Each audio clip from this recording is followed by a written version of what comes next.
안녕하세요. 사연 읽어주는 남예입니다. 오늘도 와주셔서 감사합니다. 구독과 좋아요 부탁드리며 오늘의 사연 시작하겠습니다. 가족은 대체로 혈연, 혼인, 입양 등으로 관계되어 같이 일상의 생활을 공유하는 사람들의 집단 또는 그 구성원을 말한다. 집단을 말할 때는 가정이라고도 하며 그 구성원을 말할 때는 가솔 또는 식솔이라고도 한다. 사전적 의미의 가족은 이런 뜻이네요. 제게 가족의 의미란 혈연, 혼인, 입양, 그런 관계가 아니에요.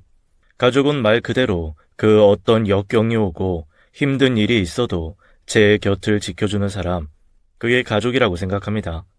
물론 지금 제 곁에 가족들이 제 정의대로 제 곁을 지켜주고 있고요.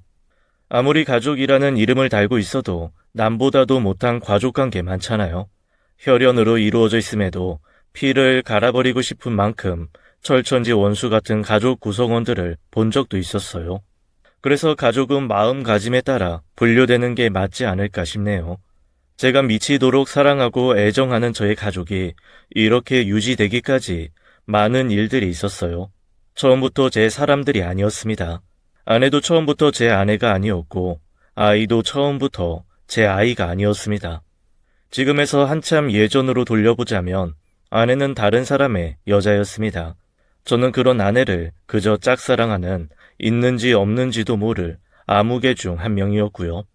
아내는 어디 쓰든 빛이 나고 누구나 눈에 오래 담으려 하는 사람이었어요.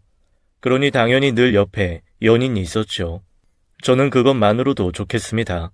아내가 다른 사람의 연인일지언정 행복하길 바랬고 지켜보는 것만으로도 좋았죠. 학교에서 친구로 지내는 사이였어요.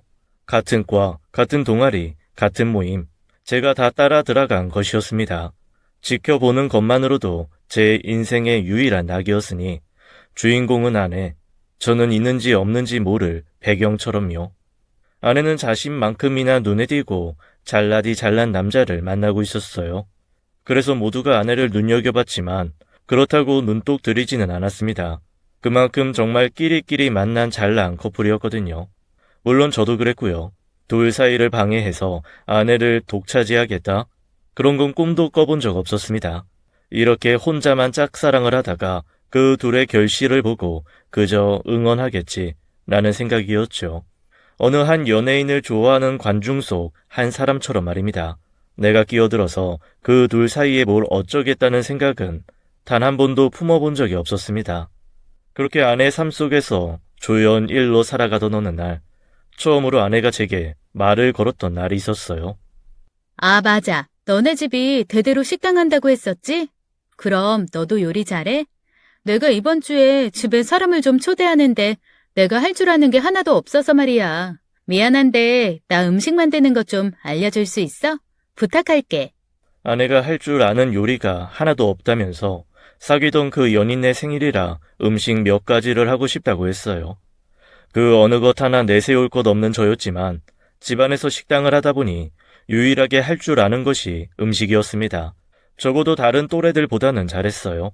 그래서 그것이 제게는 기회가 되었습니다. 그 빌미로 아내와 많이 가까워졌습니다.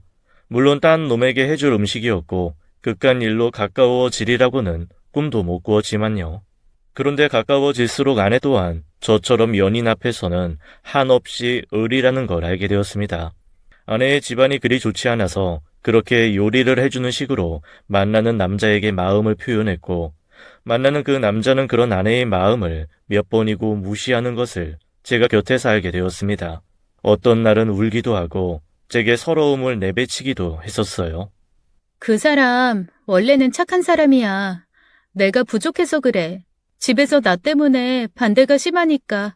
그래서 나한테 잘해주고 싶어도 자기가 힘드니까 한 번씩 그러는 거야. 그것뿐이야. 내가 그 사정 다 아는데 나도 한 번씩 힘드네. 그냥 너한테 네가 편하니까 투정하는 거야. 너무 담아듣지 마. 그래서 저는 그런 아내를 달래주기도 하고 웃게 해주려고 많이 노력했습니다. 그러면서 내 곁으로 오면 내가 평생 웃게 해줄 자신 있는데, 적어도 그놈보다는 내가 더 행복하게 해줄 수 있는데 라는 마음이 조금씩 커졌어요. 내심 그 남자와 헤어지기까지 바랬었습니다. 하지만 아내는 그 남자를 열렬히 사랑했고 저는 뺏을 자신감은 없었어요. 그런 아내의 마음을 누구보다 잘 알고 있었기 때문이었습니다. 그러던 중에 저와 아내는 대학을 졸업하였고 이제는 정말 볼 일이 없겠구나, 정말 이별이구나 싶었습니다. 저는 서울로 가게 되었고 아내는 고향으로 가게 되었거든요. 그래도 저를 친한 친구라고 생각했던 아내는 핸드폰을 개통했다면서 제게 알려주었어요. 내 번호 남자친구랑 너밖에 몰라. 다른 사람들한테는 안 알려줬어. 고마워. 적어도 네가 있어서 내가 위안되는 일들이 정말 많았거든. 나 네가 알려준 미역국 아직도 자주 끓여 먹는 거 알아? 그래서 미역국 끓일 때마다 네 생각 나더라. 너는 나한테 그런 사람이야. 미역국처럼 잊을만 하면 무조건 1년에 한 번을 꼭 생각이 날 사람. 그런 사람. 저는 속으로 그렇게 생각했죠. 내가 너에게 미역국 같은 사람이라면 너는 나에게 공기 같은 사람이다. 매일매일 한시도 빼놓지 않고 내 숨통을 틔워주는 소중한 사람. 목구멍까지 그 말이 올라왔지만 하지 않았어요. 그나마 받은 그 연락처로 연락도 못하게 되는 사이가 될까 봐서요. 그렇게 아내를 향한 저의 짝사랑은 끝이 날 듯 끝나지 않고 이어졌습니다. 그리고 꼭 무슨 일말의 기대를 걸고 있지 않았지만 아내 때문인지 다른 여자에게 눈이 가지 않았습니다. 취업하고 주변에 여러 권유가 있었지만 싫었습니다. 아내 외에는 제 눈에 들어오는 이가 단 한 명도 없었거든요. 그러던 어느 날 친한 친구의 광곡한 부탁에 어쩔 수 없이 선자리에 나가게 되었어요. 도살장에 끌려가는 소라도 되는 것처럼 한 걸음 한 걸음 맞선 자리를 가는 길이 한없이 무겁고 시간이라도 멈췄으면 좋겠다 싶을 만큼 고역이었습니다. 그러다 우연히 창에 비치는 카페에 제 시선이 닿았어요. 그런데 그 창 안에 그가 있었습니다. 아내의 연인이자 결혼까지 약속했다는 그 남자가 있었어요. 당연히 옆에는 아내일까 하고 저도 모르게 시선을 들었어요. 하지만 그 남자의 옆에는 아내가 아닌 다른 여자가 있었고 그 남자와 그 옆의 여자는 입을 맞추고 있었습니다. 그 모습을 보는데 이상하게도 분노하는 게 아니라 제 심장이 마구 뛰었습니다. 꼭 열망이라는 것이 이루어지기 직전의 상황처럼 심장이 뛰었어요. 가능성이 하나도 없던 아내와 내게 지금 내 눈앞에 보이는 저것이 변곡점이 될 수도 있겠다는 희망에 마구 심장이 요동쳤습니다. 그리고 전 선을 보러 가는 길을 포기하고 아내에게로 향했어요. 괜한 연락을 먼저 걸었습니다. 잘 지내지? 내가 이번 주말에 일이 있어서 너네 동네 쪽에 갈 것 같거든. 일 없으면 잠깐이라도 볼래? 네가 저번에 서울에 유명하다고 말해줬던 빵집, 거기서 빵 좀 사다 줄게. 역 근처에 있는 곳이라 어차피 가는 길에 사가면 되거든. 아니야, 빵은 됐어. 나 그 빵 못 먹어. 그냥 와, 사오지 말고. 오랜만에 얼굴 보고 이야기하자. 오면 내가 밥 사줄게. 안 그래도 어제 우리 엄마 생신이라 미역국 먹는데 네 생각이 막 났어. 이렇게 보려고 생각나나 보다. 아내 또한 제 연락을 반갑게 받았고 저는 아내의 연인이 다른 여자를 만난다는 걸 어떻게 전해줘야 할지 궁리하고 또 궁리했습니다. 왠지 모르게 전 잔뜩 신이 나 있었어요. 그 당시 제가 26이었고 어려서 그랬던 건지 정말 그 이후로 아내를 가로챌 수 있을 거라는 허망 때문이었는지는 모르겠지만 말입니다. 결과적으로 저는 그 남자가 다른 여자를 만나고 있다는 말을 꺼내지도 못했습니다. 아내를 만나고 오랜만에 이런저런 이야기를 나누고 있는데 아 맞다, 너 빵 엄청 좋아하잖아. 빵순이가 웬일로 빵 필요 없대? 다이어트 하느라고 그래? 그 형한테 예쁘게 보이려고? 네가 뺄 살이 어디 있다고 참. 아닌가? 그러고 보니 너 얼굴이 헬스카네. 입맛이 없어져서 그런 건가? 그게 나 아이 가졌어. 그 사람 아이야. 나도 몰랐는데 뭐만 먹었다 하면 하도 토해서 병원에 가보니까 임신이래. 아이가 빨리 생길 줄은 몰랐고 조금 당황스럽긴 한데 어차피 나 그 사람이랑 결혼할 거니까 그 사람 자리도 잡았다고 집에도 말한다고 하니까 좀 서둘러야지. 축하해 줄 거지? 나 대학 친구 여태 연락하는 사람 너뿐이거든. 다른 사람은 몰라도 넌 꼭 와야 돼. 그 순간 저도 모르게 표정 관리가 안 되었을 거예요. 할 수 있다면 울고도 싶었어요. 진짜 안녕이구나. 그녀와 나는 어떻게든 안 되는 사이구나라고 단단히 체념하게 되었어요. 그리고 그날을 마지막으로 저는 아내에게 그 어떤 연락도 하지 않았습니다. 한동안 많이 힘들었었어요. 아내와의 연락을 끊는 것이 꼭 제 인생을 끝내는 기분이 들었거든요. 그리고 정확히 한 달 후에 아내에게서 먼저 연락이 왔습니다. 울고 있었고 제게 와달라고 했어요. 많이 괴롭고 힘들다고 말이에요. 그 순간 모든 걸 다 끝냈다고 생각했던 저는 아무것도 생각하지 않고 바로 아내에게 갔습니다. 아내는 눈에 핏줄이 터지도록 울고 있었고 절 보자마자 더 크게 울었습니다. 한참을 달래주다가 입을 열었어요. 아내가 만나오던 결혼까지 약속했던 그 남자가 다른 여자가 있다면서 이별을 통보했다고요. 아이가 있다는 걸 알리기도 전에 아내에게 이별을 말했다고 했습니다. 그래서 매달리려고도 했지만 너무 싸늘하게 대하는 그 남자의 태도에 아무것도 할 수 없었다고 했습니다. 그 여자 많이 사랑한대. 그래서 같이 유학도 갈 거래. 그런데 나는 같이 못 가니까 우리 엄마 아프고 형편도 안 좋고 그래서 내가 자기한테 빌붙을 것 같아서 싫대. 자기도 수준 맞는 사람이랑 부모 반대 없이 만나고 싶대. 나랑 사귀는 내내 족쇄 같았대. 내 가난이, 내 부족함이 내내 짐스러웠대. 그런 사람을 내가 어떻게 잡아. 족쇄면서 짐인 내가 무슨 재주로 그런 사람을 잡아. 나 이제 다 끝났어. 아무것도 없어. 아무것도 할 수가 없어. 그 순간 저는 이 모든 상황과 순간이 제게 기회 같았습니다. 친구 대신 선을 보러 가던 그날처럼 심장이 막 뛰었어요. 그리고 상황 판단도 빠르지 않던 제 머리가 막 톱니바퀴를 굴려댔습니다. 생각도 거치지 않고 저도 모르게 말이 막 두서없이 나왔던 것 같아요. 왜 끝이야? 안 끝났어. 나랑 다시 시작하면 돼. 나 너한테 친구였던 적 한 번도 없어. 너는 아니겠지만 나는 내내 아니었어. 처음 만났을 때부터 지금까지 너는 나한테 사랑하는 사람이었고 내가 계속 좋아하는 사람이었어. 그러니까 너만 괜찮다면 이제 나랑 시작해. 내가 네 뱃속의 아이, 그리고 너. 그래서 우리 다 책임질게. 나 같이 가는 걸로 할게. 그러니까 이제는 나랑 함께하자. 아직 네 마음이 정리가 다 안 되어 있어도 괜찮아. 내가 괜찮으니까 괜찮아. 나랑 결혼해. 그리고 네 뱃속의 아이는 지금 이 순간부터 내 아이야. 갑작스러운 제 고백에 아내는 도저히 그럴 수 없다고 재차 거절을 했습니다. 하지만 저는 계속 매달렸어요. 아내는 그 남자에게 매달리지 않고 놓아주었지만 저는 기회로 삼고 계속해서 매달렸습니다. 그래도 아내의 마음이 변함없어 보이자 설득을 했어요. 아내의 뱃속에 있는 그 남자의 아이가 내 아이인 걸로 평생 속이자고요. 다른 이들에게는 평생 모르게 그렇게 품고 가자고 했습니다. 그래도 아내는 변하지 않았어요. 하지만 배가 조금씩 불러오고 일상이 조금씩 꼬이기 시작하면서 각오를 하는 듯 했어요. 그래서 저는 질러버렸습니다.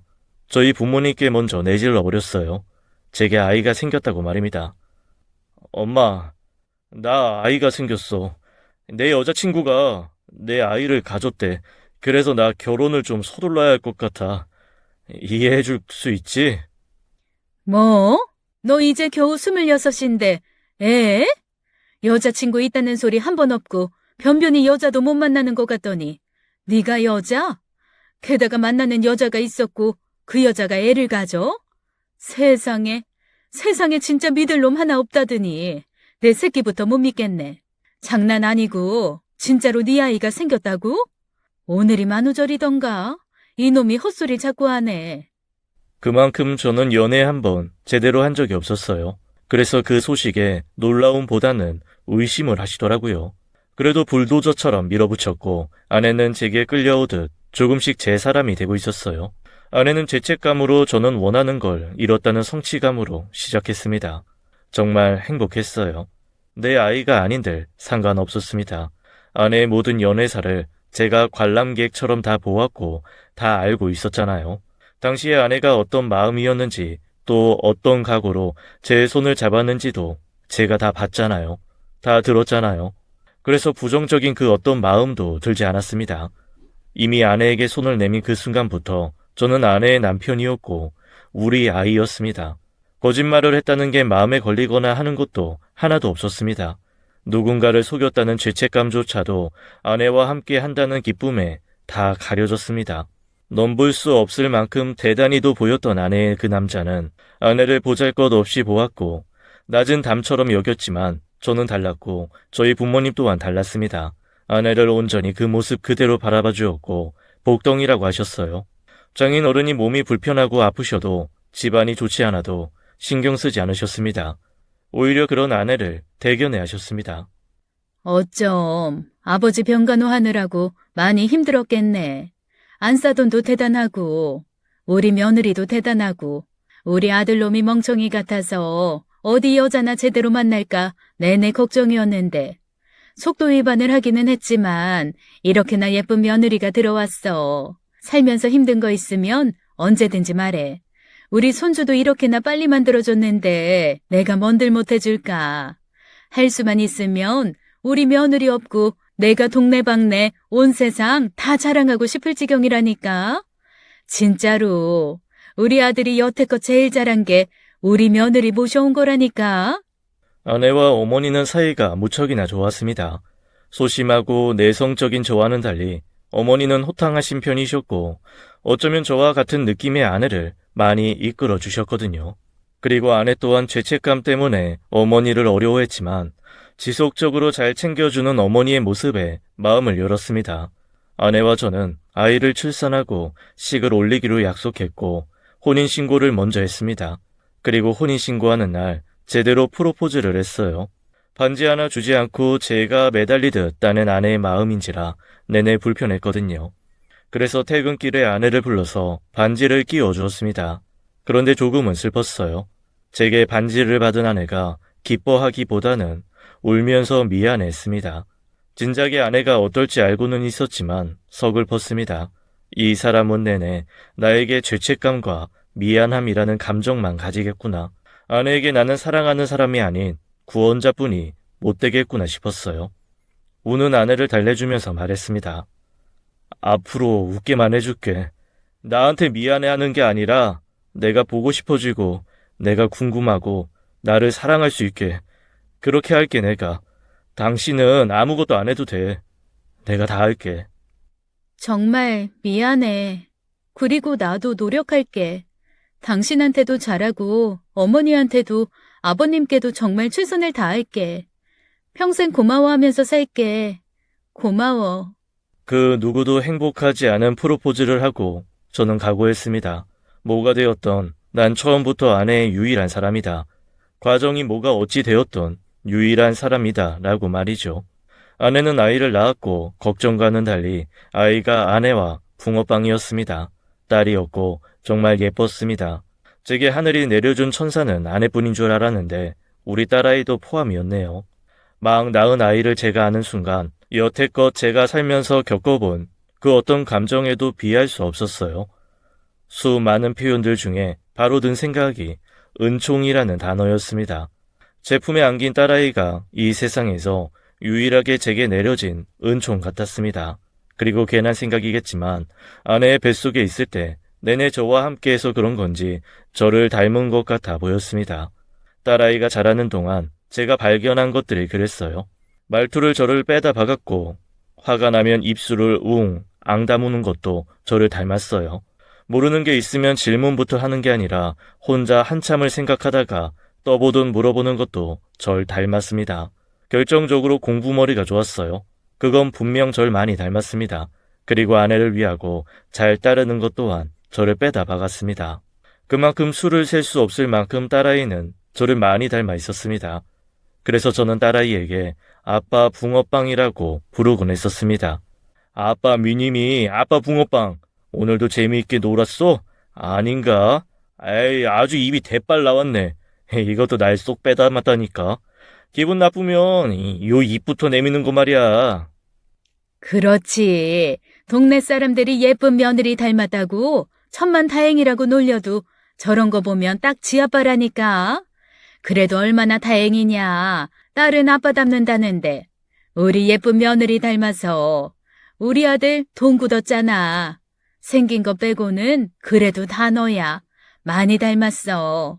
내가 너 낳고 키울 때 애가 왜 이렇게 말이 없나, 왜 이렇게 안 울까 걱정이 많았거든.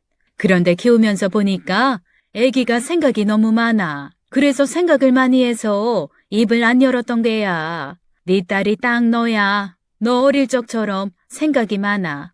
오늘도 하루 종일 할머니 소리 딱 한 번 들었지 뭐야? 누가 네 딸 아니랄까 봐서.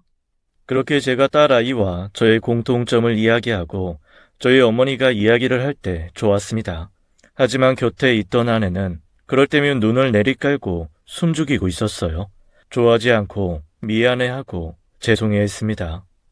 아가, 그렇지?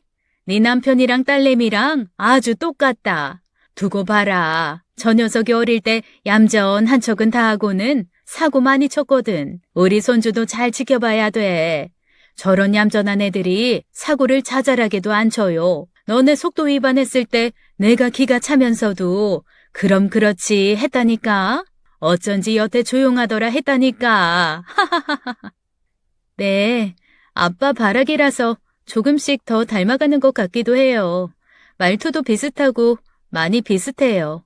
저는 딸아이가 이 사람 닮아가서 좋아요. 이 사람 너무 좋은 사람이잖아요. 착하고 불쌍한 사람 그냥 못 지나치고 뭐가 되었던 바르게 이끌어주는 사람이잖아요. 좋은 말이었지만 아내의 그 말은 제게 슬픔이었습니다. 이 사람은 아직도 내가 편하지 않구나. 아직도 나에 대한 감정은 고마움 뿐이구나. 그랬어요. 아내와 결혼하고 아이를 낳고 키우는 내내 아내는 제게 화도 내지 않았습니다. 제가 실수를 하거나 잘못을 해도 아무 말하지 않았습니다. 차라리 화를 내고 다른 아내들처럼 제게 화풀이도 하고 짜증을 좀 냈으면 하고 바래서 어떨 때는 일부러 아내를 도발해 본 적도 있었어요. 생전 술도 안 먹는데도 일부러 과음을 하고 들어와선 취한 척 아내에게 추태를 보였죠. 아유, 오늘 도저히 거절할 수가 없어서 동료들이랑 거하게 한잔했지 뭐야. 그래도 우리 여보 보고 싶어서 내가 후딱 온 거야. 잘했지? 취한 와중에도 우리 와이프 생각이 얼마나 많이 나던지. 역시 나는 우리 와이프밖에 없어. 당신 덕에 나 요즘 사는 게 너무 행복해. 행복이 가득 차고 충만해서 출근길도 구름길을 걷는 것 같고 일하다가 힘들어도 당신이랑 우리 딸 사진 보면 이 솜사탕처럼 사르륵 녹는다니까. 당신이랑 우리 딸은 나한테 축복이야. 나를 남들보다 더 띄워줘. 그 누구보다 더 내가 제일 행복해. 고마워 여보. 응, 나야말로. 당신 아니었으면 나는 지금쯤 어쩌고 있을까? 그런 생각을 할 때가 있는데 그럴 때 단 한 번도 지금보다 나았을 거라는 생각은 해본 적이 없어서 나야말로 당신한테 참 고마워. 고마워 말고 사랑한다고 해주면 안 될까? 미안해 말고 내가 좋아서 내 손 잡아준 거라고 거짓말이라도 해주면 안 될까? 당신 마음이 만이라면 날 만나고 그중 천 중에 1이라도 엄청 찰나의 순간이라도 날 마음에 담았던 적이 있었다고 그렇게라도 말해주면 안 될까? 당신 입에서 나온 말이라면 난 다 진실이 되거든. 미안해. 거짓말도 바라게 해서. 사랑해. 내내 사랑했어. 내 손 잡아줬을 때도 지금도 나랑 우리 아이 받아줘서 정말 사랑했어. 당신 불편한 감정 다 감수하면서 아무것도 묻지 않고 이렇게 이끌어줘서 사랑했어. 사랑하고 사랑할 거야. 계속. 취한 척 엎드려 절받듯 받은 말이었어도 좋았습니다. 거기까지도 결국 발전한 것이란 뜻이니까요. 첫째 딸아이가 중학생이 되었을 무렵 저와 아내는 둘째를 가졌습니다. 아들이었어요. 태아는 건강하다고 했고 아이가 생긴 걸 알고 난 그 다음에 봄에 출산 예정이었습니다. 너네가 하나만 낳고 끝이려나 했는데 그래도 둘째를 가졌네. 그래, 하나만 있으면 외로워. 제가 그랬잖아. 그렇게 말없고 조용한 놈이 껐득하면 한 번씩 동생 낳아달라고 그렇게 난리였어. 그게 어디 내 맘같이 되나. 내 팔자의 자식은 쟤 하나만 점지해 주셔서 애가 잘 안 들어섰었어. 저 자식이 지 소원을 자기 대에서 푸는구먼. 그래, 어찌됐던 나는 너무 좋다. 예쁜 손주가 둘씩이나 생겨서는 나이 차가 크기는 해도 나중에 자라면 좋아. 덜 싸우고, 마지가 누나라, 둘째가 의지도 잘 되고, 좋지 좋아. 특히나 저희 어머니께서 제일 좋아하셨습니다. 형제는 많을수록 좋은 거라면서요. 그리고 중학생이 된 딸아이도 뜰 듯이 기뻐했어요. 내심 동생이 갖고 싶었는데 말할 수 없었다면서 말이죠. 내가 성교육 받을 때 보니까 아이 가지는 것도 되게 어려운 거고, 임신하고 뱃속에서 아이를 키우는 것도 엄청 어려운 일이라고 하더라고. 그걸 내가 다 아는데, 그걸 또 엄마한테 부탁할 수는 없는 노릇이잖아. 그래도 동생 생겨서 나는 너무 좋아. 내 친구들은 다 동생들 있어서 약속 있을 때 한 번씩 동생 데리고 나오거든. 그때마다 너무 부러워서 내가 친구들 동생 안고 다니고 손잡고 다니고 그랬었어. 근데 진짜 내 동생 생겼으니까 엄마가 낳으면 내가 매일 데리고 다닐 거야. 맨날 업고 다니고 기저귀도 내가 갈아줄 거고 다 할 거다. 그래서 모두가 기뻐하는 상황이었어요. 특히나 아내가 가장 좋아했습니다. 아내는 저와 아내 사이에 무언가가 필요하다고 느꼈던 것 같았어요. 아무리 제가 딸아이를 제 아이처럼 생각한다고 한들 친자식이 아니니 내내 그런 마음을 가졌었던 것 같았습니다. 아들이 생기면서 그제야 아내와 제 사이에 징검다리라도 생겼다는 듯 말했습니다. 나는 둘째 오래도록 바랬어. 첫째 하나만 잘 키우는 것도 좋지만 당신 닮은 아이 낳고 싶었거든. 아들이라고 하니까 분명 당신 빼다 박을 거야. 그렇지? 당신도 좋지? 딸은 딸대로 좋긴 하지만 아빠들은 마음이 다르대. 아들이 있어야 나중에 나이 들어서 의지도 되고 둘이 통하는 것도 있고 말이야. 헤이, 나는 우리 딸 하나만으로도 족하다니까 당신을 참. 요즘에는 아들이고 딸이고 그런 구분 필요 없어요, 아줌마. 딸이 아들 목도 다 하고 잘 키운 딸 하나, 열 아들 안 부럽단 말도 있다니까. 우리 회사 부장님 딸 하나뿐이라고 그렇게 걱정하더니 요즘에는 나한테 이 딸이 최고라고 막 쌍따봉 올리신다니까. 부장님 첫째 딸이 집 바꿔줬거든. 전셋집을 자가로 바꿔주고 명의도 부장님 명의로 해줬다고. 그놈의 자랑을 얼마나 하고 다녔나 몰라. 아들 생겨서 기쁘기도 하지만 우리 딸내미 진짜 열 아들 안 부럽지 암. 대통령 될 것 같아. 우리 딸은 진짜 대단한 사람 될 거야. 혹시나 아내가 제가 딸에 대한 애정이 둘째로 인해 적어진다 느끼기라도 할까 조심스레 말했어요. 물론 그렇다고 해서 딸아이가 덜 사랑스럽거나 하게 될 일은 전혀 없었지만요. 그러던 중에 그가 나타나 버렸습니다. 아내를 버리고 돈 많은 집 여자를 잡아 떠나버렸던 아내의 전 남자친구이자 제 딸아이의 친부, 그가 저희 집으로 찾아왔어요. 하필 저희 어머니가 계시던 날 왔습니다. 누구세요? 누구 찾아오셨어요? 내 자식 찾으러 왔습니다. 다 확인하고 왔어요. 내 핏줄, 내 딸 찾으러 왔어요. 아이 저기 있네. 너 왜 거짓말했냐?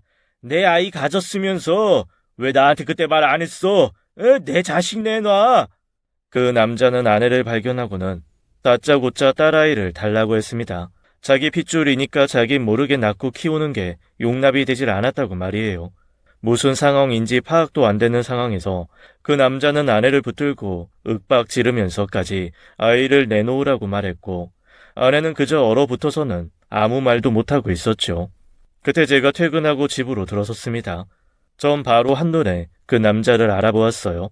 때가 왔구나. 결국엔 터질 게 터졌구나 싶었죠. 저는 바로 남자를 밖으로 나오라고 했고, 딸아이가 집에 들어오기 전에 그 남자를 치워야만 했습니다. 저랑 이야기하시죠. 저희 어머니는 내용 잘 모르시고 와이프도 당황해서 제대로 말 못할 겁니다. 그러니까 나가서 저랑 이야기하시면 됩니다. 그 남자 앞에서 저는 태연한 척하긴 했지만 가슴이 뛰었고 혹시나 딸아이를 빼앗기지 않을까라는 불안감에 사로잡혔습니다. 그 누구보다 불안한 상태였고 벌벌 떨고 있었어요. 최대한 정신을 가다듬고 말했습니다. 딸아이는 제 아이라고요. 뭔가 오해가 있으신 것 같은데 제 딸입니다. 그쪽이랑은 아무 관계 없어요. 어디서 뭘 듣고 오신 건지 모르겠지만 이러시면 경찰 부르겠습니다. 괜한 오해 생겨서 우리 딸 걱정하게 하고 싶지 않아요. 집사람도 그렇고요. 그리고 당신 양심이라는 게 있으면 더더욱 이럴 수 없는 거 아닙니까? 불쌍한 사람 그렇게 내쳐놓고 이제 와서 뭘 요구하는 건데요. 당장 가세요. 다시는 오지 마시고요. 저 다 확인하고 왔습니다. 고향집에서 짐 정리하는데 산모수첩이 나왔어요. 제 어머니가 발견했고 진짜 저 까맣게 몰랐습니다. 그래도 내 애잖아요. 저 아이 못 가집니다. 지금 제 와이프가 아이를 못 가져요. 그쪽은 더 잘 알 거 아닙니까? 그래도 내 새끼가 버젓이 살아있다는 걸 아는데 그럼 내가 데려와야죠. 그게 맞는 거죠. 우리 아내가 아이 데려오라고 했습니다. 아무리 못해도 아무 피도 안 섞인 남의 자식보다야 남의 배로 낳았어도 제 피라도 섞여 있는 애가 차라리 낫겠다고요. 그러니 데려가야죠. 저한테 진작에 말도 안 하고 혼자 가지고 제가 헤어지자고 했다고 끝까지 말을 안 하다니요. 저야말로 신고해야죠, 경찰에. 절 속인 거잖아요. 내 종자를 낳아놓고도요. 딸이라면서요. 그 딸이 친아빠가 따로 있다는 걸 알고 있습니까? 제대로 사실을 말해준 적 있어요? 없죠. 아까 보니까 그쪽 어머니는 아예 모르시는 것 같은데 속인 겁니까? 그럼 당연히 애도 친아빠가 있다는 걸 모르겠네요. 산모수첩 보니까 지금이면 고등학생 뭐 그쯤 됐나요? 그 나이면 알 겁니다. 친아빠와 친아빠가 아닌 건 다르다는 걸요. 제 입장 이해해 주세요. 그쪽이라면 저처럼 딸아이 찾으러 안 오겠습니까? 전 세계를 다 뒤져서라도 찾아댈걸요? 그 남자는 이미 확신을 하고 있었고 무조건 딸아이를 데려가고 싶다고 했습니다. 그래서 시간을 좀 달라고 했어요. 딸아이가 사실을 모르기에 설명이 필요했고 이미 알아버린 어머니께도 해명을 해야 했습니다. 무조건 친권을 주장하기보다는 딸아이가 알아야 할 필요가 있긴 했어요. 언젠가는 말해줘야 할 기회가 필요했는데 본의 아니게 그때가 지금이 되어버린 거죠. 남자는 알겠다고는 했지만 서둘러 달라고 했습니다. 몰랐으면 몰랐지 본인이 알게 된 이상 딸아이가 너무 보고 싶다면서요. 더 시간을 지체했다가는 친권을 주장하는 소송이라도 걸 거라고 제게 경고했습니다. 전 분명 경고했습니다. 이틀 줄게요. 아무런 대응 안 하시면 바로 내 딸한테 갈 겁니다. 찾아가서 내가 직접 말할 거예요. 내가 친아버지라고. 지금 곁에 있는 당신은 친아버지가 아니라고요. 제 인생에서 제일 힘든 고비였을 겁니다.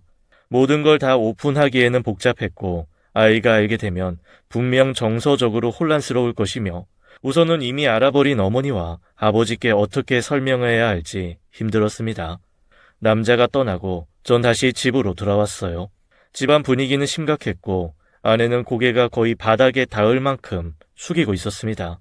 제가 오자 그제야 어머니께서 물으셨죠. 아내에게 물었으나 아무 말 못한다면서요. 야야, 얼른 말 좀 해봐. 이게 다 무슨 일이야? 방금 그 사람이 뭐라는 거니? 왜 내 손녀가 자기 자식이라고 해? 왜 우기는 거야? 그 사람 말이 진짜야? 그 사람 자식이야? 그럼 대체 너네는 왜 그렇게 서둘러서 결혼했던 건데, 응? 얼른 설명해봐. 엄마, 우선 진정하고 이 사람은 사실대로 말하고 싶어 했어. 그런데 내가 안 된다고 했어. 내 딸이야. 생물학적으로 내 딸이 아니라고 할 수는 있겠지만 내 딸이 생겼을 때부터 쭉 내내 내 딸이었어.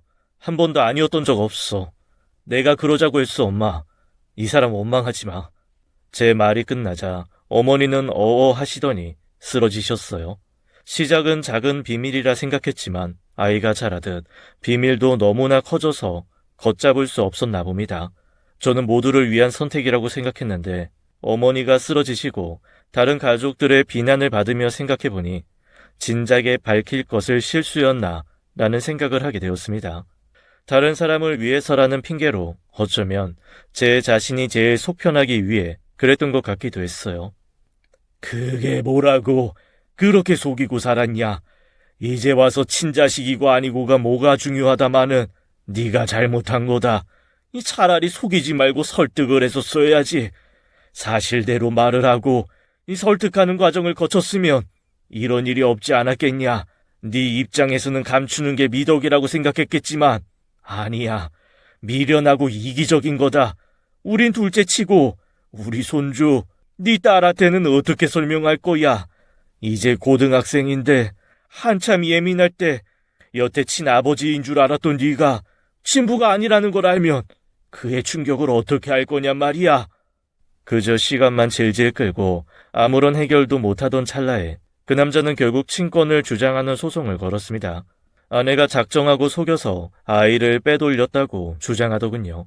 아이가 있었다는 사실을 알았다면 헤어지지 않았을 거라는 말도 안 되는 말을 하면서요.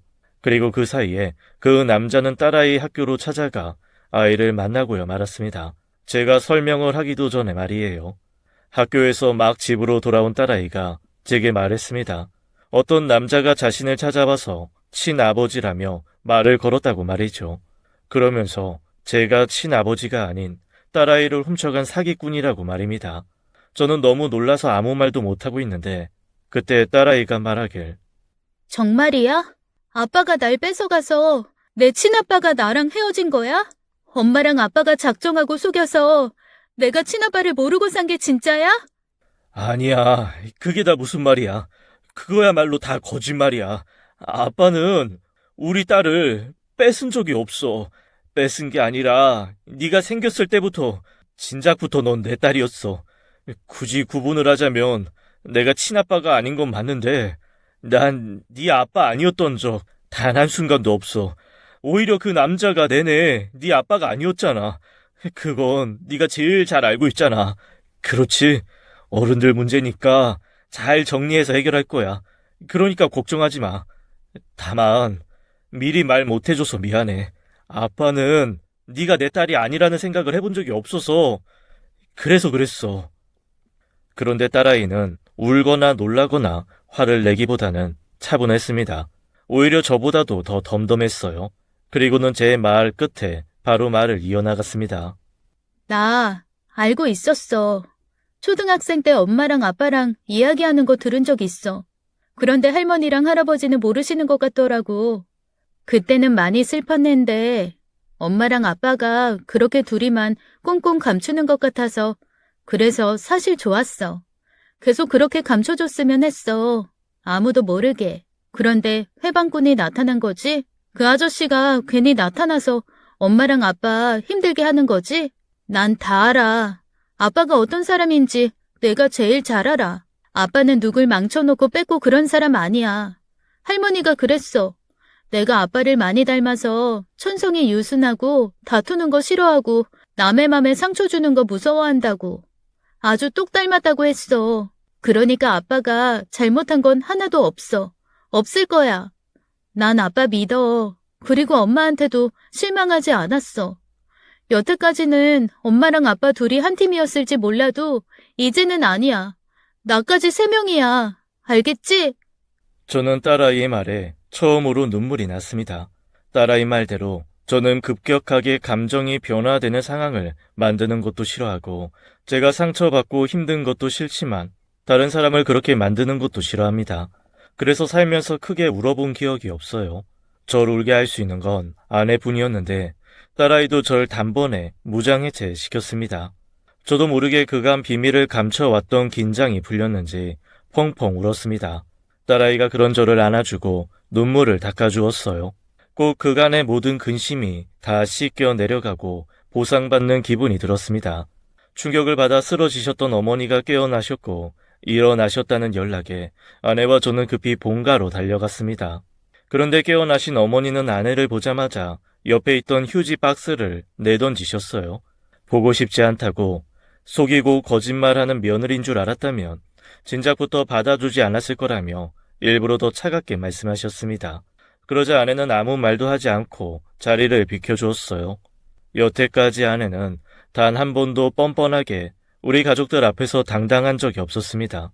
늘 죄인처럼 살았고 계속해서 긴장한 채로 가족들을 마주했기에 저는 그 모습조차도 가슴이 아팠습니다. 하지만 그렇다고 해서 어머니께 뭐라 말씀드릴 수도 없었죠. 저로 인해 저의 잘못된 판단으로 인해 제가 사랑하는 모든 사람들이 슬퍼져 가슴이 아팠습니다. 엄마, 미안해. 내가 입이 10개라도 할 말이 없어. 그래도 저 사람은 미워하지 마. 한 번도 마음 편히 산 적 없는 사람이야. 그래서 엄마한테 더 잘하고 우리 가족들 모두에게 헌신했어. 내내 헌신해왔어. 그거 엄마가 제일 잘 알고 있잖아. 안 그래도 내내 이상했어. 처음에는 내가 시험이니까 조심스러운 걸 거라고 생각했는데 아무리 좁히려고 해도 사이가 좁아지질 않아서 내가 문제인가? 몇 번이고 난 제가 저리 기죽어 있는 걸 다 내 탓으로 돌리면서 살았다. 너는 제가 속편할 일 없이 불쌍하게 살았다고 하지만 나도 만만치 않어. 그저 며느리 웃는 거 한번 보겠다고 매일매일 재보면서 전전긍긍했어. 혹시나 시어미 시집살이라고 생각할까봐 별거 아닌 행동도 10번이고 20번이고 곱씹고 고치고 다시 생각하면서 그랬어. 그런데 이게 다 뭐니? 내 잘못이 아니라 제가 감추는 게 있어서 여태 그렇게 살았다잖아. 그럼 내가 뭐가 되니? 내 마음이 어떻겠느냐 말이야. 바른 대로 말해봐. 너 쟤한테 속은 거야? 다른 남자애 가졌다고 너한테는 순순히 말했던 거야? 아니면 너도 네 앤 줄 속았던 건 아니야? 얼른 말해. 더 속일 생각 말고. 아니야, 엄마. 나 진작부터 알고 있었고 집사람은 싫다고 했어. 근데 내가 집사람을 정말 좋아했어. 다른 아이를 가진 사람이어도 내가 다 품어주고 같이 하고 싶을 만큼.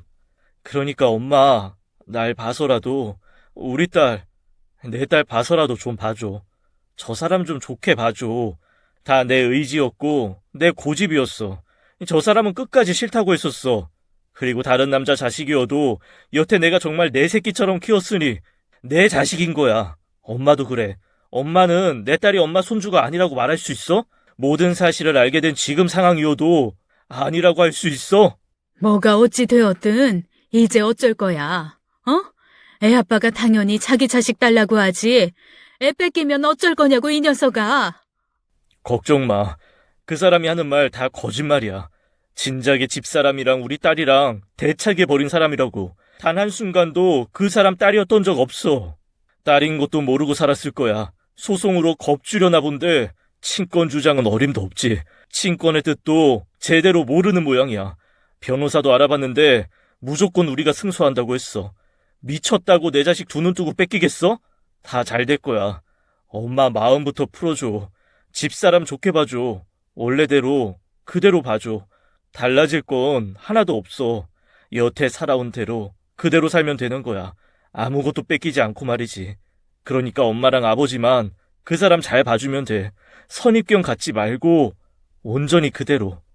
어머니께서는 사실을 알게 된 이상 아내를 마주하고 싶지 않다고 하셨어요.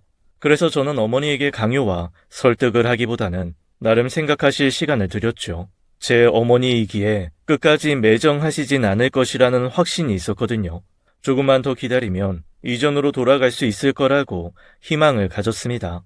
하지만 아내는 저의 생각과는 달리 희망보다는 절망의 시간을 가지고 있었습니다. 그 남자가 찾아온 이후로 아내는 아무것도 먹지 않았고 자신을 바닥까지 끌어내리고 있었습니다. 그동안 저는 다른 가족들을 신경 쓰느라 오히려 아내를 보지 못했어요. 결국에 아내는 둘째를 잃고 말았습니다. 유산되었어요. 아내는 더욱더 아래로 끌어내리고 있었습니다. 이 모든 게 결국에는 다 나 때문이야. 애초에 당신이 날 만나지 않았다면 이런 일이 안 생겼을 거야. 착하고 좋으신 어머니도 가슴 아프실 일 없으셨을 거고 아버님도 그리고 무엇보다 순수하고 아플 일 없던 당신까지도 결국 내가 다 망친 거야. 그 남자 내가 제일 잘 알아. 다 망칠 거야. 끝까지 아이 달라고 할 거고 집요한 사람이야. 자기 아쉬울 짓? 절대 안 해. 가지고 싶은 건 무조건 다 가져야 하는 사람이야. 미안해 여보. 내가 정말 입이 10개라도 할 말이 없어. 지금이라도 당신이 내가 사라져 주길 원하면 그렇게 할게. 내일 당장이라도 그럴 수 있어. 이 집안에서 나만 빠져주면 될 것 같아. 그게 무슨 소리야? 아직도 우리 가족이 아니야? 당신한테 나는 아직도 그렇게 믿음직스럽지 못해? 당신 혼자 짊어지고 사라질 일 아니야. 우리 가족 다 같이 해결하면 되는 일이야. 제발 당신은 당신 인생에 나 좀 끼워줘. 이제 그럴 때도 되었잖아. 둘째 아이는 당신 잘못이 아니야. 우리랑 아직 인연이 아니었나 보지. 당신은 몸만 잘 추스르면 돼. 내가 알아서 잘 해결해볼게. 당신이랑 우리 딸만 내 곁에 있어주면 나 천하무적이야. 아무것도 무서울 거 없어. 다 해결할 수 있어. 걱정 마. 아내는 몸도 마음도 지쳐 있었던 터라 병원에 입원시켰습니다. 딸아이 침부로 인해 제가 힘들게 꾸린 내 가정이 조금씩 망가지는 기분이었어요. 말로는 내가 다 해결하겠다고 자부했지만 저도 두려웠고 저도 힘들었습니다. 어디부터 어떻게 되돌려야 할지 막막했어요. 그렇다고 해서 모든 걸 포기하고 싶지는 않았습니다. 내 선에서 내가 최대한 할 수 있는 게 뭘까 그런 생각만 했습니다. 제가 계속 고민에 빠지자 딸아이가 말해주더라고요. 저는 저의 일을 하고 딸아이 자신은 자신이 할 수 있는 일을 하겠다고 말이에요. 내 나이 17 평생에 단 한 번도 인생에 위기랄 게 없었거든? 그래서 지금이 내 인생의 첫 위기야, 아빠. 아빠가 그랬잖아. 나한테 아빠는 평생 방패가 되어주겠다고. 그게 아빠 말버릇이잖아. 그러니까 아빠는 방패해줘. 나는 창이 될게. 아빠는 막기만 해. 난 찌르고 앞으로 나갈게. 지금 창을 쥘 수 있는 사람이 나뿐이잖아. 내 의사 분명히 하고 나도 엄마 지킬 거야.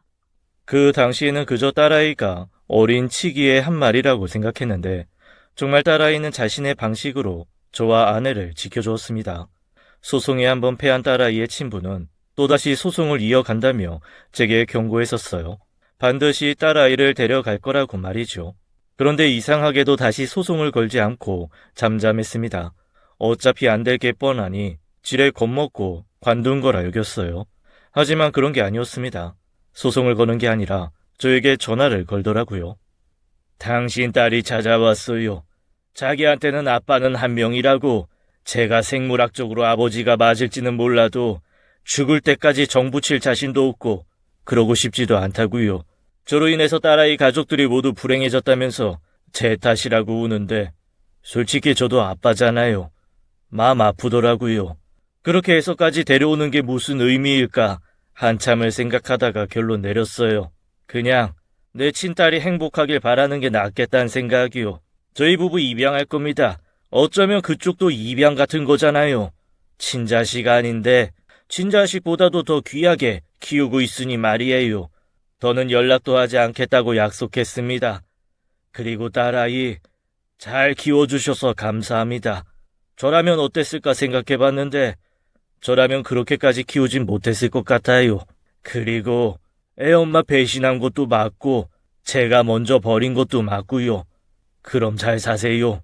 저는 더는 안 가겠습니다.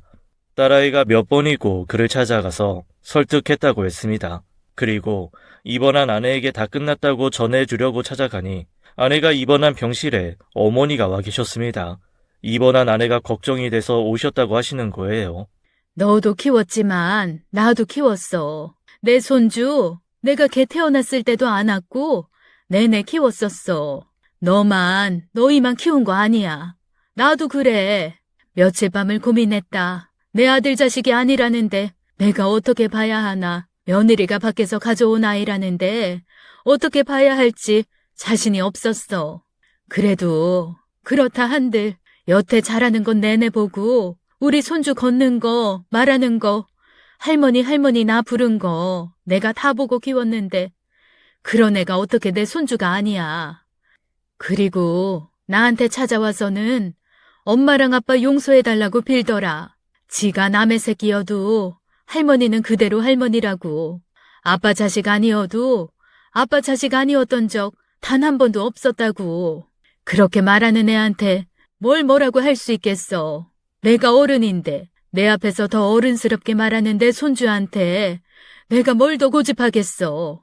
그냥 다 받아들여야지. 우리 며느리 몸이나 추스르게 해야지.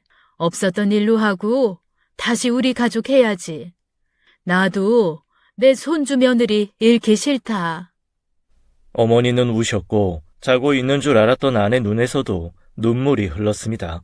그렇게 다시 우리는 변함없이 가족이 되었습니다. 10수년이 흘러서 속 깊은 학생이었던 딸아이가 결혼해 자기와 똑 닮은 딸을 낳아 살고 있어요. 그래서 한 번씩 손주를 보며 엄마의 모습을 하고 있는 딸아이를 볼 때면 이런저런 생각들이 많이 듭니다. 그리고 그런 딸아이가 없었다면 지금의 나는 어떤 모습이었을까 하는 행복 속 불안함 같은 마음도 들 때가 있습니다. 그렇게 모든 고난을 지나치고서야 아내는 제게 잔소리도 하고 화도 내고 모든 감정을 쏟아낼 줄 아는 사람이 되었어요. 어쩌면 처음 아내를 만났을 때부터 이럴 운명이 아니었을까 싶어요. 지금까지 사연 읽어주는 남녀였습니다. 끝까지 함께 해주신 여러분 감사드리며 저희는 다음 사연으로 돌아올게요. 감사합니다.